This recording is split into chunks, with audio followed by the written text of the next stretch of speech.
Welcome back to Once Upon a Game, Season 2, 18. We are playing some super awesome Microscope Echo. Microscope Echo is one of the modifications to, I guess Also maybe not not, the game we're playing. yeah, alternate game that Ben Robbins came out for Microscope Explorer. We are playing a game telling the story about the first real artificer. Basically, they invented the first weather control device during the aftermath of some kind of cataclysmic civil war where a lot of things were lost.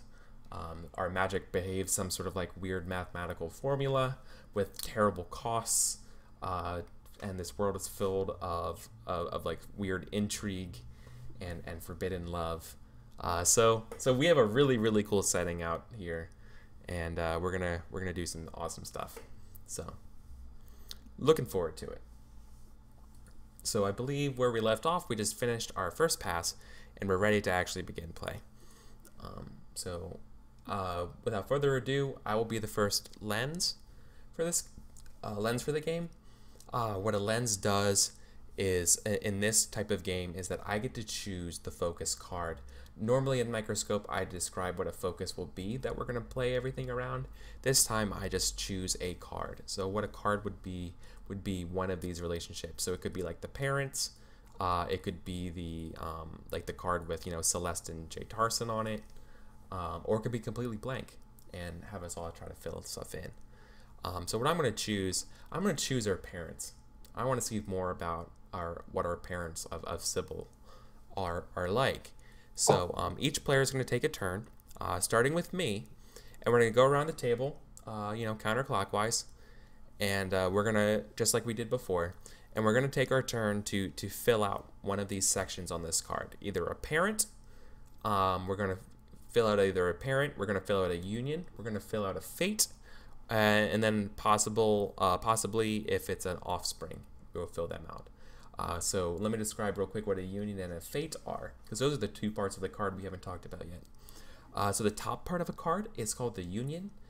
This is sort of the description of when our character, or our male and female person came together and basically either got married or had a fling. That's kind of what goes in there to fill that out. And then the fate is going to be sort of the aftermath. Did they stay together? Did they die? That sort of thing. Okay? So those are sort of like the big two things there. Does that make sense? So once again, union is the first part of the relationship where the parents come together and create the offspring. And then the bottom one is the fate, where the parents, what happens to the parents after the offspring is out and about, and how their lives basically turn out. And each of those also gets a lighter dark. So it's my turn. Since we can't fill out the union or fate until we fill out what the parent is, I guess I'm responsible for making the mom. The mother will be I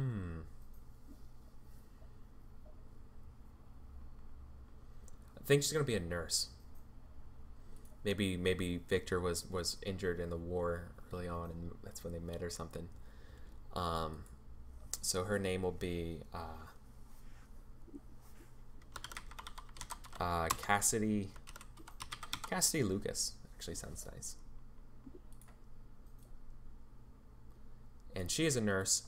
She was a nurse for one side of the war, so she's seen a lot of hellish things as well. So I think her life has been full of trials and tribulations. It's dark. She grew up poor. I don't know where or how or anything like that, but she did become a nurse, and basically, what's the name of the girl who found the Red Cross? I forget her name. Clara Barton? Florence Nightingale? Or no, wrong era. No, Florence Nightingale's close.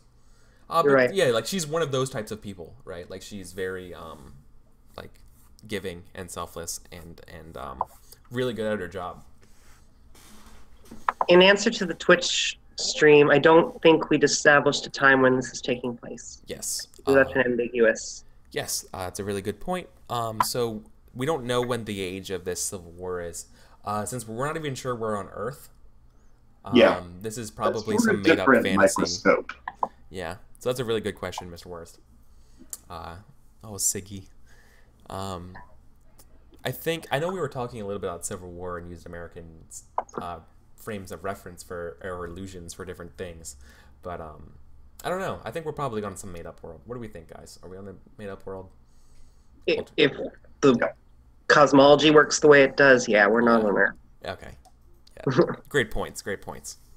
So good. Good question there. No, not all. I don't think all love. By the way, Kelsa, I don't think all love is forbidden love.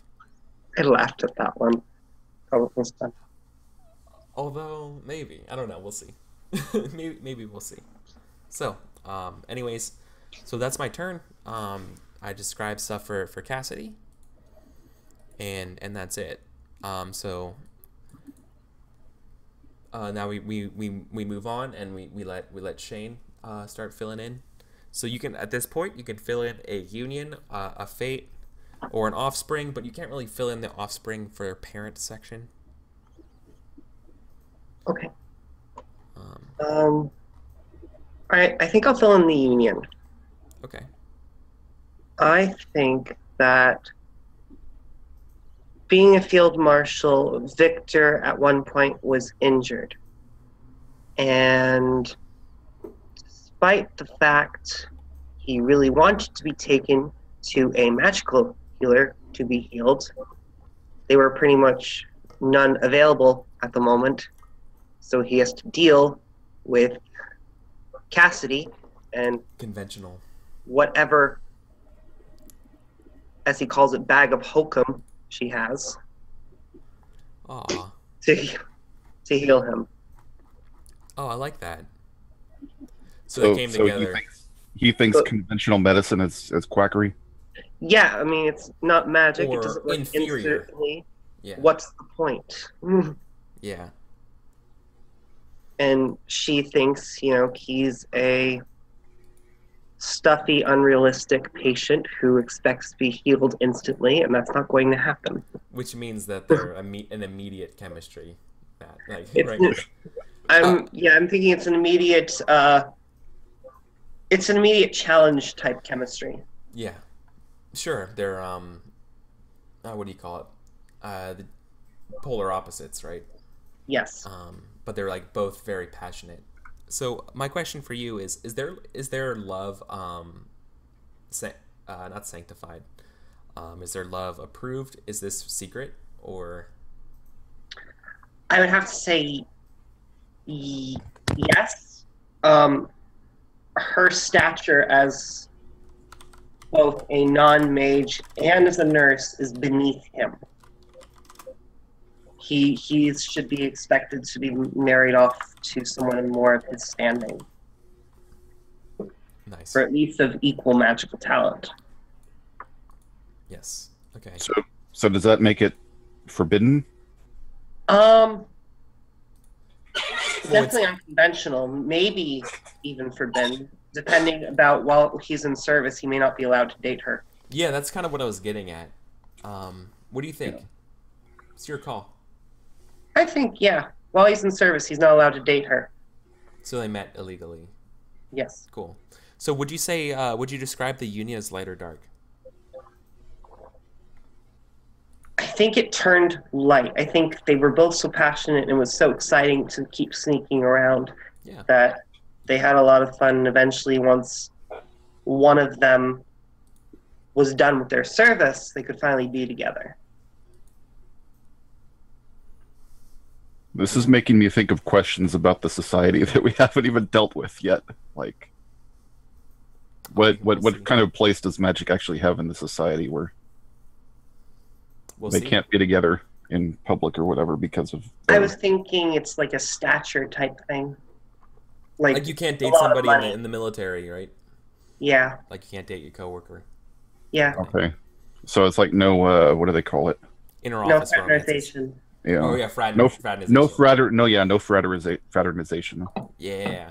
Yeah. Awesome. Good diction. Cool.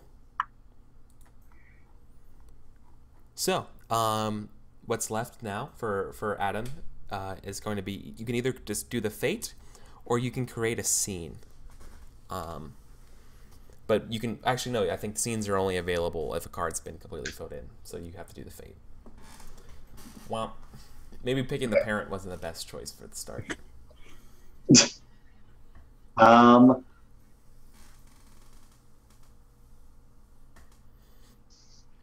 think their fate is. Do you want a quick little rundown about what fate is again, or are you good?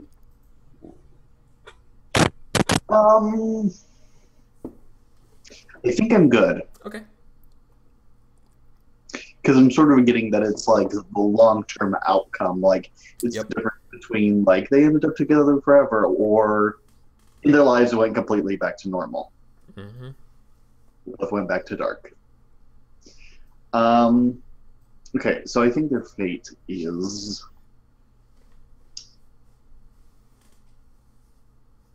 They end up being a very happy elderly couple. Aw.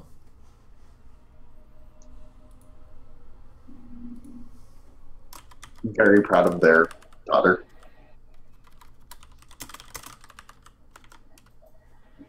Very old and happy. So I assume that's light. Totally. Nice. Awesome. Yeah, look at all that production value. Cool. So that means what's left for pudding is a scene. So once a card's been filled in, you can use your turn to make a scene in that part of the family's history. So scenes that you explore ancestors' lives in more detail. So you can make a scene in any of those 4 sections of this card. When you make a scene, you follow the normal rules in Microscope for a scene. But since you haven't played Microscope, let me give you a quick little rundown. Okay. So, when you want to make a scene, the first thing you want to do is you want to come up with a question that you want to see answered in the scene. If you come up with a question and you already know what you want the answer to be, then you take a certain type of scene called a dictated scene. A dictated scene is sort of like a vignette. You just narrate what's going on and how the scene resolves, and you're done. Or you could do an all-play scene, and that's for when you don't know the answer to this question that you're coming up with. You can establish facts and things about that in using the question. One of the examples I gave in like my Microscope video is like a question could be like, what happens when Hunter John comes home after failing to kill a deer? And then another one is like, what happens when Farmer John comes home drunk and finds his wife in bed with someone else, right? And like all of a sudden, completely different scene, all because I like loaded up a question with a similar kind of idea of a guy coming home. So like you can add things to scenes that way. Scenes can be played or dictated, and my advice for that is if you already know the answer to the question or not. If you don't know, everything else regarding a scene is basically where the scene takes place, who the characters are in the scene. If you're doing an all-play scene, you can require or ban characters, and then you play to find out what happens. And in this scene's case, you're playing to find what the answer to the question is. So that's kind of the long and short of it. I know. Okay. I feel like I just vomited words at you. I guess my question is, am I narrating the situation in both cases, or am I playing No. with other people if it's an unknown? If it's unknown, you're playing with other people. Okay. Great question. Based on what we've talked about so far, I was thinking of having a scene where Victor and Cassidy are meeting up, and there's a danger that they're going to be discovered while they're still in service. Oh, okay. And so, what happens there? Okay, so the question is, does their love get discovered? Okay, so let me start writing this off here to the side. So I put question. Does Victor and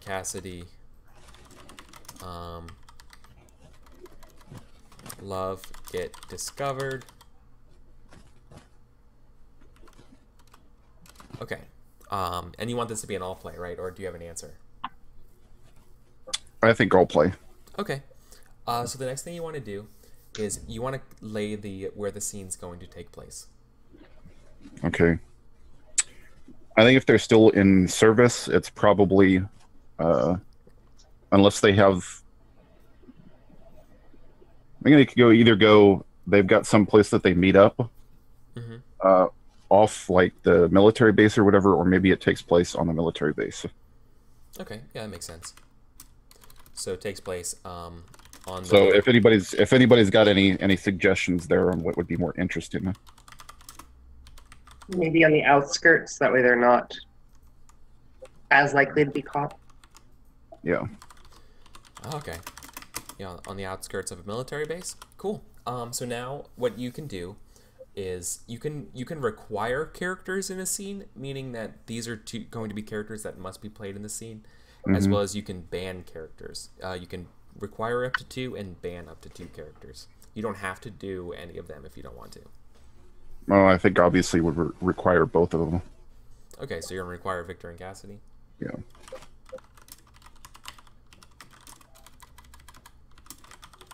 Do you want to ban anybody? I don't think so. I don't know anything about enough about the other characters yet to feel like they need to not be there. That's totally fine. Okay. Then the next step to do is in reverse order. We're going to be coming up with our characters and who we're going to be playing in these scenes, or in this scene specifically. So because you required Victor and Cassidy, since you will be the last person who gets to choose who you're going to play as, Pudding, since you're the one who gets to make the scene, like the scene creator always chooses their character last, and I'm going to be second to last, so if nobody picks Victor or Cassidy, by the time it gets to me, then I get to choose Victor or Cassidy, then you get stuck with the last person. All right. Okay? So, starting with Adam. Adam, you get to choose who you want to be.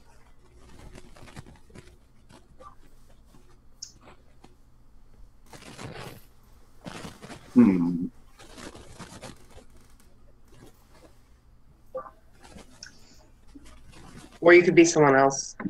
Yeah, I was gonna go for that route. I'm going to play Marilyn, and she's like a clerk. She's pretty quiet. She's just like an onlooker in the scene. Okay. So she work on But she's got like eye shot of what's going on. So she's just a military clerk. Yeah. It sounds super nosy. Okay. Call 911. Shane? I will take the role of Cassidy. I really like her character so far. Cool.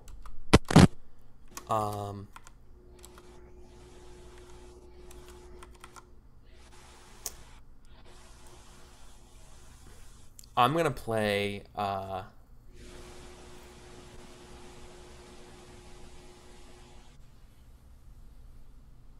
don't want to play Victor. I think I want to play I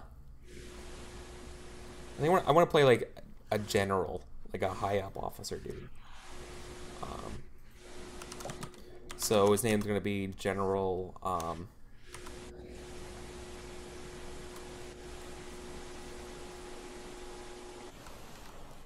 General Zab. Let's go with Zab. General Zab is the head of the military base. Not Zap. Yeah, not Zap Brannigan.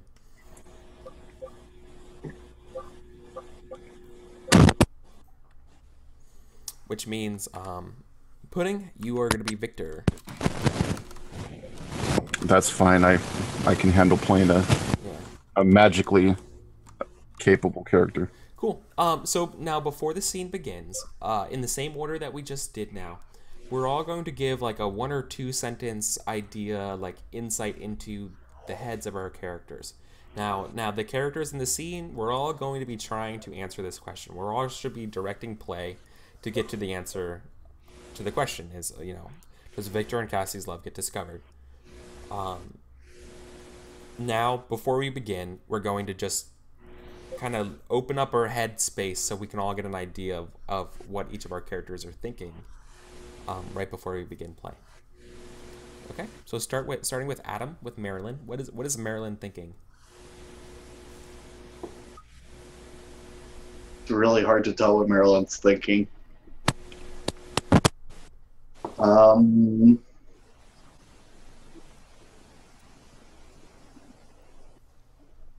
Is she already suspicious of them? Is she not suspicious of them, for example? She doesn't have investment yet in seeing out a particular outcome. Okay. So she's just minding If her it own becomes business. beneficial for her to reveal this information later. Okay, sure. she'll do it. So what If she's she thinking is doesn't that have she's any minding response, and then she'll just be like, yeah. Okay, so right now she's just thinking about minding her own business. Yeah. Okay. Or it seems like that. Okay. All right. Shane, what are you thinking for Cassidy? Cassidy is excited to see Victor again. Especially, I'd like to place this like right when his arm is healed up, so she's just trying to come up with excuses to see him. Okay. Because the old excuse was that she was checking on his arm, but now He needs a new one. needs a new one. So she's excited to see him and desperately trying to come up with some reason. General Zab is here for routine a surprise inspection of the camp, looking for people who are not towing the line or doing questionable things.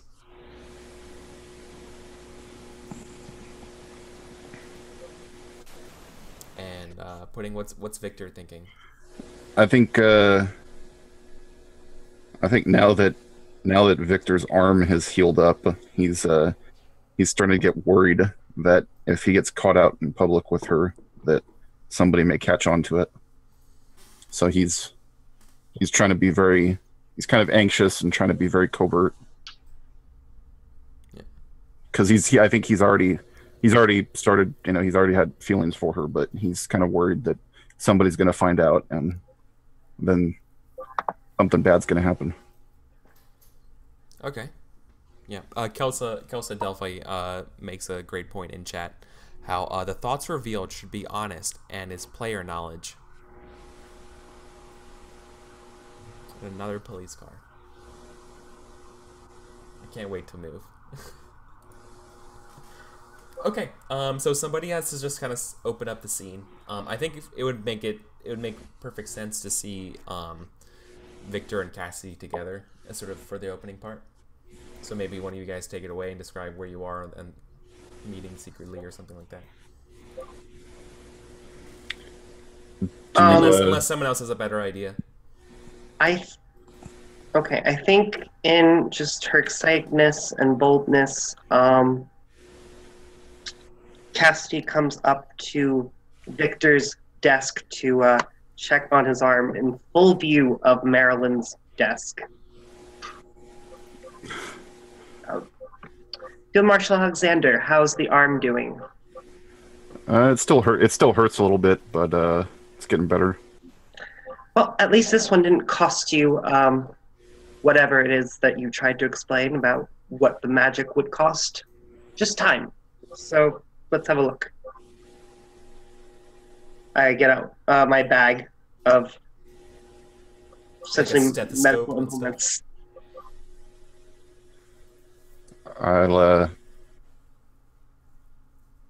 guess I'll put my arm out and present it, and it's still probably a little bit stiff, but it's the checks are. You can tell you've been around long enough to know that these checks are superficial. Like there's a stethoscope on your arm, for crying out loud.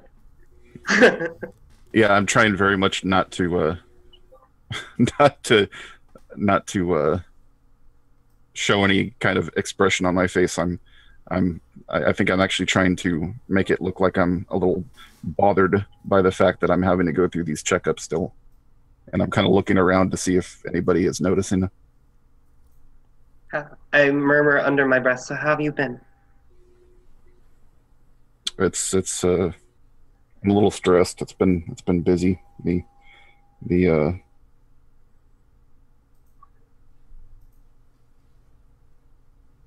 Busy with what? work is rough. War's going that badly?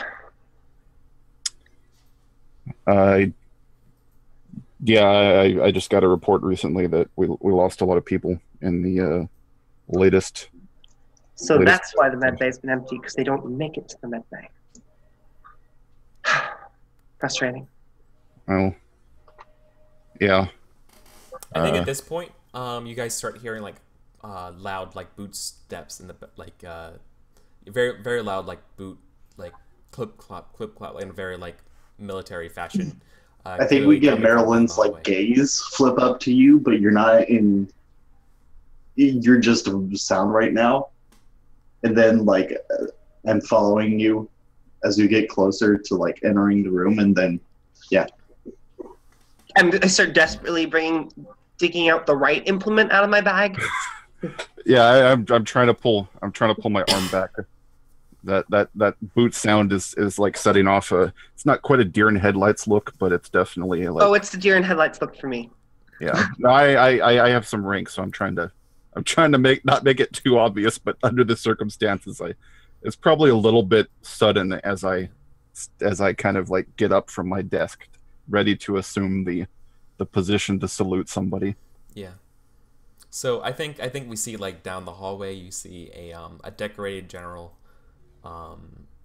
like turn down the hallway, and like other people like immediately stop what they're doing and like salute, and he just has a very stern, very very fierce demeanor as it just keeps like storming by, like he's like looking up, inspecting everybody's uniforms as they salute him.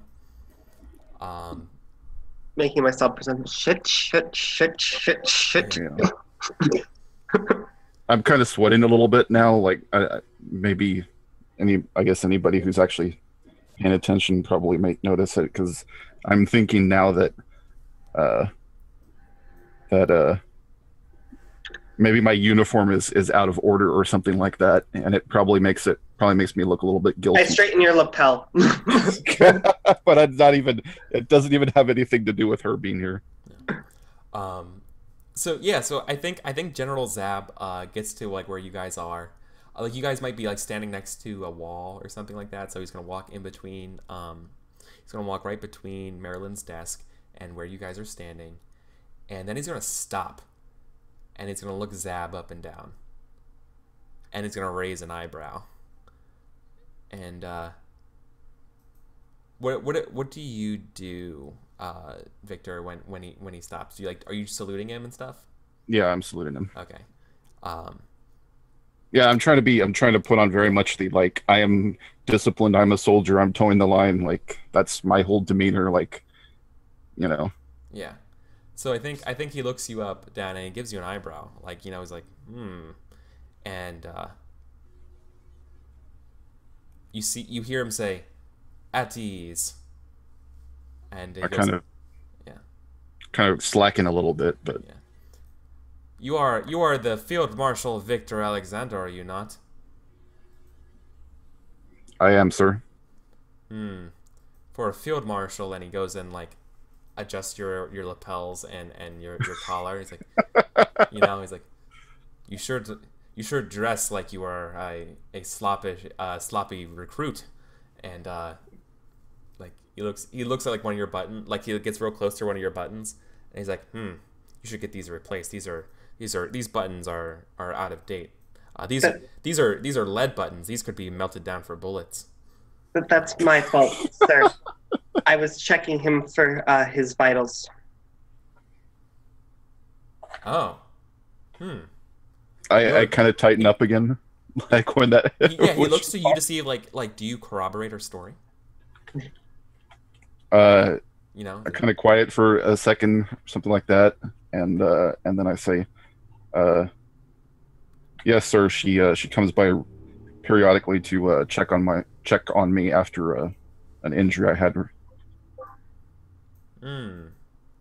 Yeah, so Uh, the whole army has heard your story about the unfortunate times with your arm, but you saved so many men. The country is greatly in your debt. it's a matter of duty, sir. I do what I can Mm. Well, to ensure that we. if your uniform was a little bit ruffled from a medical, certainly a, and it looks over at Cassidy. I was like, by a very trained professional, all in the matter of duty. Then, well, I'm sorry to be so quick to judge you. And he looks you guys over one more time, back and forth, like right in the eyes, and is like, carry on, and he continues down the hallway. I go back into my salute as he departs. Yeah, and he does the quick little salute back. Yeah. Um, And then wait, yeah. wait for him to get far away before I relax again. Yeah, I'm basically like, oh, God. Yeah, perfect. I think that's probably the end of the scene. Yeah. Do you think? That's a really good one. I think Marilyn just sizes us up and down at this point. What I think is happening is like some really backgroundy sort of stuff. Like she double takes somebody who's like visiting her desk. She tips over like a cup that's supposed to have like pencils in it, and then like gives someone a pen of her own, and then like hands something off, and then looks back at you, and then back at her work. So were you found out? It seems like no, we were able to keep up appearances, Yeah. even though Yeah. it was very clear some people like Marilyn knew and just didn't say anything. Okay. Yeah. So the answer is no. They kept up appearances. Awesome. Great scene, everybody. That was really fun. I enjoyed that a lot. That was cool. Cool. High tension. I don't know where I should put this scene on the screen. So I'm just gonna put it right here, and we'll deal with it later. Cool.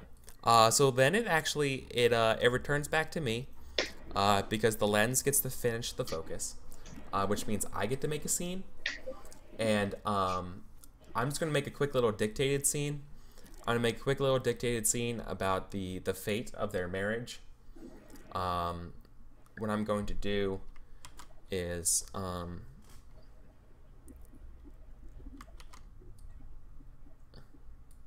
we see we're back in the same hospital. Or actually, no, I guess it's actually a scene. I don't know. It's like right between those two. Maybe it's actually a scene about the secret love affair. Because we're back in that hospital. However, now it is Cassidy in a bed. She is very, very pregnant. And I think she's giving birth when the news comes in that the war's over. And so Cypher is born on the day of victory in the Civil War. That's a nice touch. I like that. Yeah. So that's why I was like, maybe that's not fate. Maybe that's actually the Union. So yep. So Cypher is born on the day of the Civil War ending. So the question is, when is Cypher born? I guess. And the scene takes place in the hospital, and the answer is on V-Day.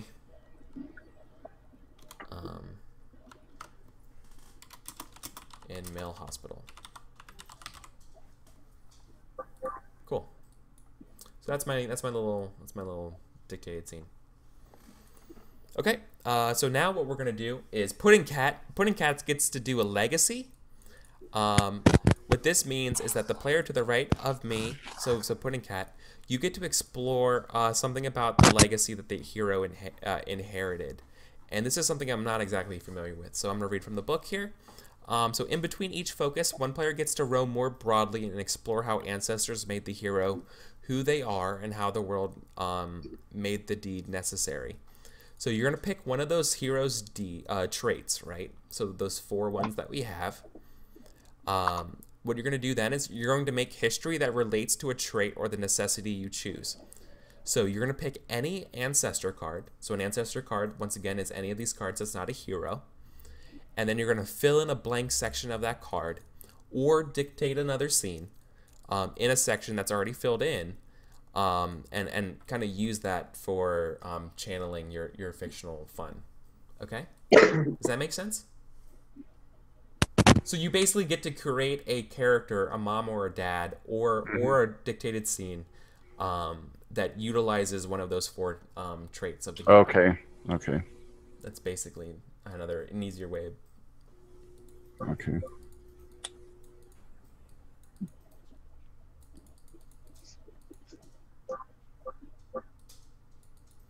I think I want to add an ancestor. Okay. Yeah.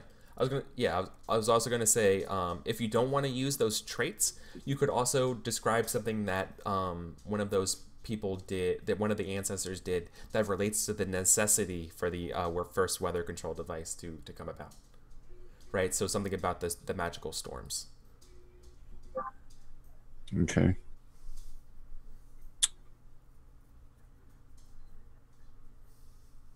Let's see. I think I want to do one of Cassidy's parents. Okay. Awesome.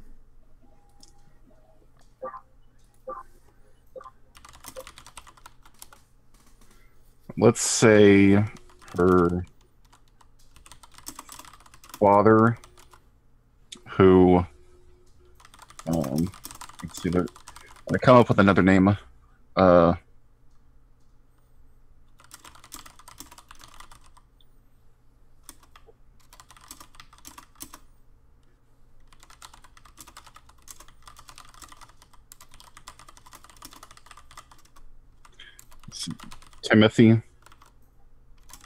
Timothy Lucas. Okay.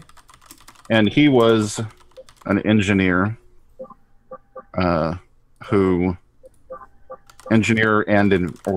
inventor, I guess, who was working on a few patents for. I'm really tempted to go with like light bulb or something like that, but I don't want to do something that obvious. I would actually appreciate something that's non-military application. That'd be a cool little twist. I'm thinking something that teaspoons. Yeah, I'm thinking something like every day, like maybe I don't know, like a maybe a building material that's used in like some kind of like new cement or something. Yeah, like something that's used like for building houses or structures or something like that is kind of important because I guess the architecture is based on it or something like that. And so he got into a fight with one of his partners over the patent. It was kind of a sort of like a Thomas Edison and Nikola Tesla kind of situation. And so he ended up fighting in a protracted legal battle with his partner. His former partner. His former partner. And eventually won out, but it cost him basically every cent that he made. It was a Pyrrhic victory. Yeah, it was a Pyrrhic victory. So I think that kind of makes his life maybe a little bit on the dark side. Yeah. Light or dark is in these games is very subjective. Yeah. It's whatever you want to do for tone. If you want it to be more dark, then say dark. I feel like it was dark. Okay. Dark it is. Cool. Oh, I didn't ask you. Did you want Timothy Lucas to be on the right side or the left side of that card? Where he is fine. Okay. Cool. Awesome. Thank you. That was great. That was a really good legacy. Okay. So now what we're going to do is we rotate over the lens position. So since I was the lens this time, now we pass it to the left. So Shane, you are the lens now. We're going to follow the same exact things that I did before. So what you're going to do is you're going to select one of these cards to fill out. Okay. Or I can pick one that's already filled out, or... Yeah, but that means we're all going to make scenes. Right. Okay. So in that case, I'm going to go with Timothy's father, who Okay. would be So the card up in the top row, the one to the left of Plumbus Aurum, that blank Yes. card. Okay, cool. So you select that card, and now you get to create a one of the parents. okay. So that is going to be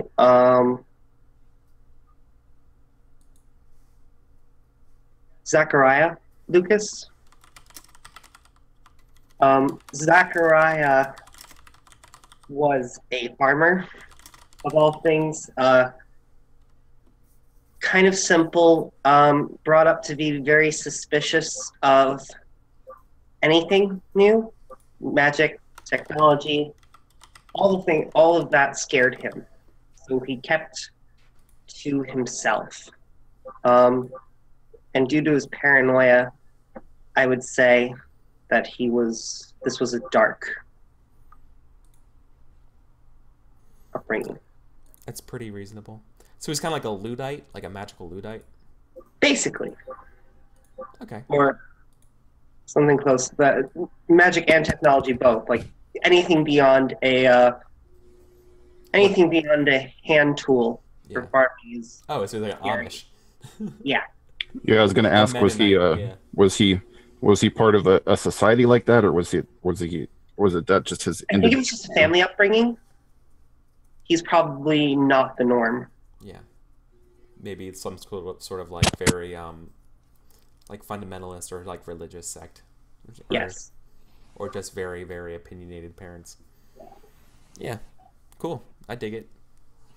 So now we go to Adam. So we're focusing on the card. So we have Zachariah Lucas. Who's his wife? His wife's like the first computer programmer.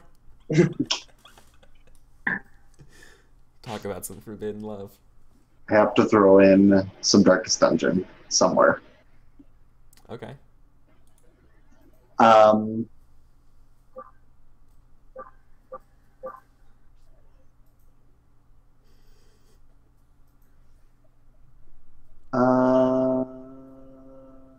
Not here though.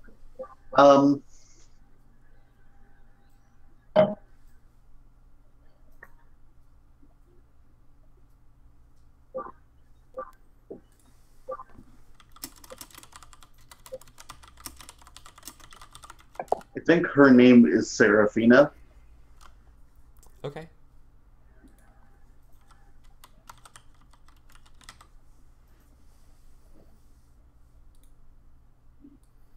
You meant that that's her first name, right? Like Serafina is her first name. It's not Sarah, last name Fina, right?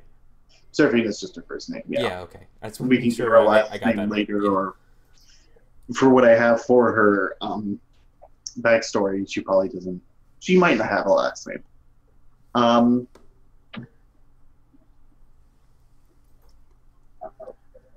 Just one name like Cher. Oh, I never mentioned it. But because we're doing different like generations, I think it's a fair assumption to make that it's about 20 years between the different cards in terms of time. Okay. I know that was never really brought up, but I think we were kind of just assuming it anyways. But just to get an idea. Absolutely. Okay, I think she's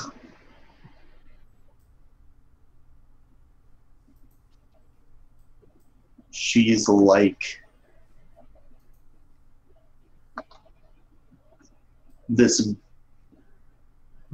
barkeep for a bar that she tried to set up herself. And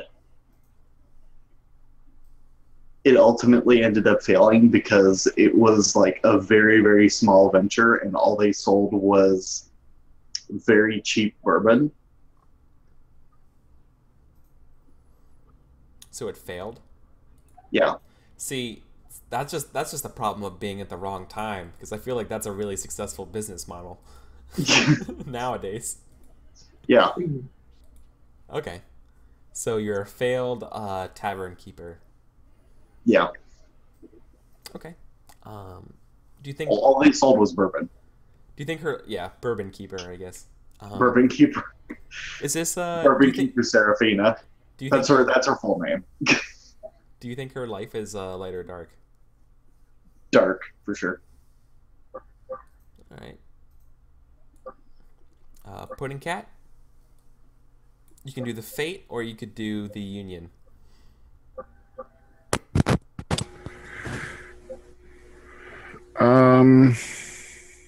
Wow.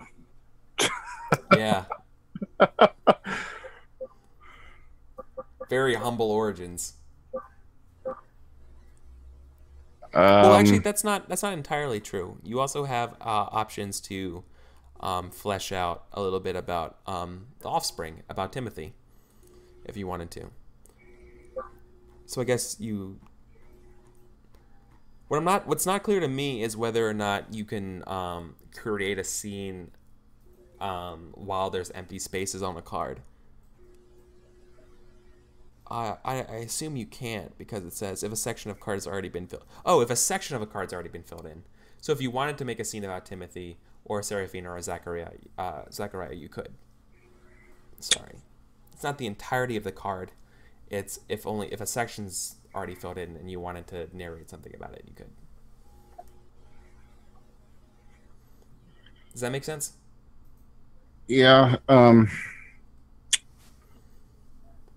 So you have about 5 options that you can choose right now. 1, 2, 3, 4, 5.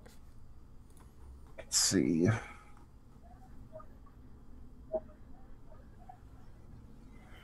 I think. I don't know if I'm jumping the gun here, but No, probably not. Thinking about the fate, and I'm thinking they probably were unhappy.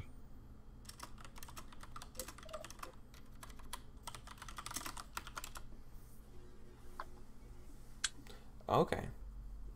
So I think maybe They split up? yeah, I think they split up. Or maybe they. Well, I don't know if I want to do this, but I'm kind of thinking maybe like they fought and then they weren't about to split up, but then they stuck together for their Timothy? kid. Yeah. Oh man, that's hard. Yeah. Nah, that sounds very traditionalist. That definitely. It's your turn. As Yeah, I think I want to go with that. All right, yeah. Accurate. Fought and stayed together.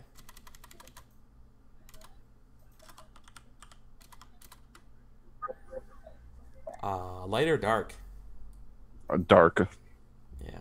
They just feel like very dark. This is some like American Gothic, like very traditionalist, staunch, hate their lives. Okay, it's to me. Do I want to make their union, or do I want to make a scene? I think I want to make a scene. I want to make I think I want to do another dictated scene about. But this time I think I want to do something with Timothy, because I really, really liked Timothy as the inventor. What I want to flesh out is the argument about the invention, and why the argument happened, basically. So, so the question I'm going to address is, what's the source of the falling out between the partners? And what we're gonna see is we see we're in some sort of like urban center, you know, like we're in a giant city, and we see there's like a lot of construction projects going on. Like the city seems to be Actually, no, this is probably in the midst of the war. So it's actually the opposite. It's probably like kind of like bombed out. Or maybe the war's... No, I'm sorry. I think the war's maybe in like a lull period. And so people are trying to rebuild. Yeah, let's do that. It's a lull period and people are trying to rebuild right now. And I think we see Timothy arguing that he has a contract for the government that he can like it basically doesn't pay a lot, but it does a lot of like really like public good. And your partner on the other side is like, no, like we need to charge money, like this is our thing. And you know, like you can't do this for a like we're not a non-profit organization, like we're doing this, like we spend a lot of time inventing this thing, right?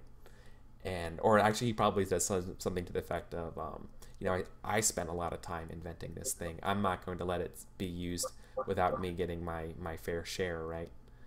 And I think the sort of like the greediness of it is kind of what really drives the wedge between you guys. While Timothy Lucas wants to see more of a non-profit, it being used for the good of all instead of the good of a few. It's kind of like the central problem, and that really caused the schism and breaking up of your organization. I like that. The answer is greed. Good of many or good of few? Yep. Sometimes I just like doing little vignettes. That's okay. Thank you. So that is my turn, and now we go back to Shane. Shane gets to close out the focus. Okay, so I'd like to do a scene for the Union to establish the question, how did Serafina and Zachariah end up getting married? So you can't create a scene unless it's filled in. Okay, so in that case, I'll just fill that in. We can always do the scene later if we have time. Yeah. Okay, so I'm going to say that this is going to be a light scene. Zachariah is Serafina's basically only patron, or one of her few. And on the very last night of the closing of her bar, they both get really, really, really wasted and get married. Basically, Vegas style. Oh. Wow. Wow. And it's one big party, and it's a lot of fun. And after the stupor, they realize what they've done. So they meet from the closing of the bar.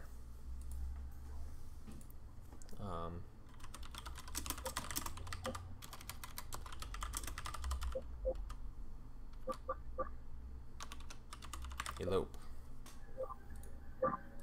Is this light or dark? I think this is light. For them, it's a time of just pure hedonism and celebration that neither one of them has gotten a chance to have, and they'll worry about the consequences later. Excellent.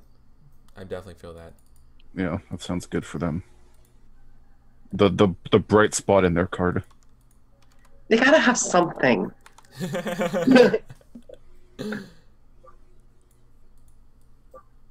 Yeah, I feel that. Cool.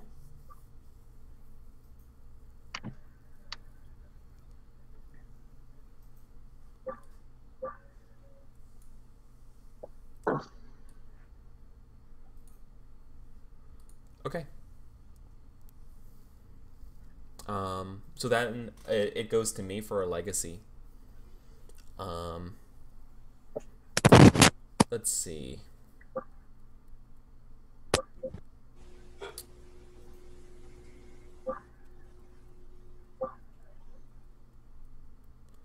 What do I want to do?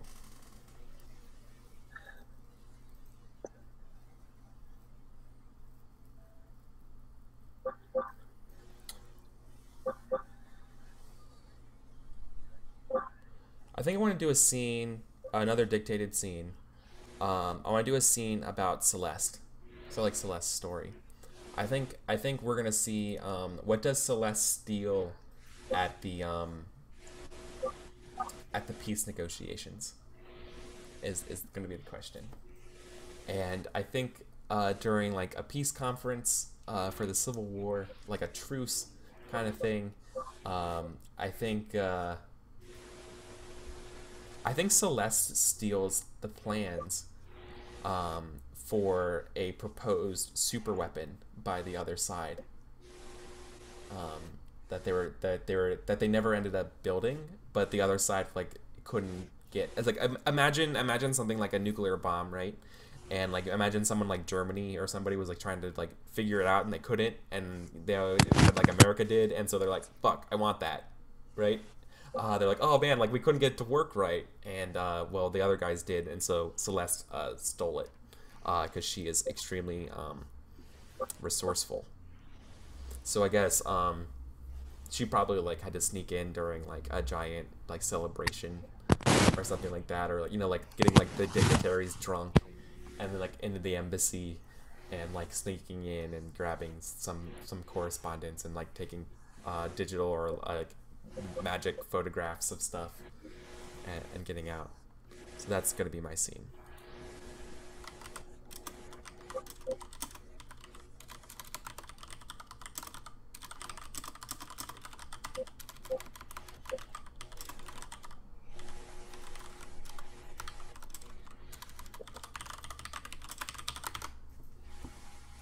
Cool. All right, so it's 11:19 right now, so we're about due for our next and our final break. But my question for you guys is, are you guys ready to go for another hour or so?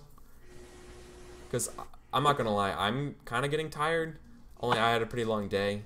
I can stomach it for another hour, but I was thinking maybe we could just all just maybe skip the break and we just play a little bit more and then call it a little early.